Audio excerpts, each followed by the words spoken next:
আসসালামু আলাইকুম রহমতুল্লাহ। আমরা এখন মসজিদে জিনের সামনে আছি, যেখানে সূরা জিন এই মসজিদে নাজিল হয়েছে, যেখানে মক্কার একদম কাছাকাছি।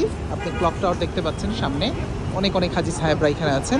রাসূল সাল্লাল্লাহু আলাইহি ওয়াসাল্লামের কাছে একদল জিন এখানে বায়াত গ্রহণ করেছেন। সূরা জিন এখানে নাজিল হয়েছে এবং বলা হয়ে থাকে এখনও এখানে জিনেরা নামাজ পড়ে আসে।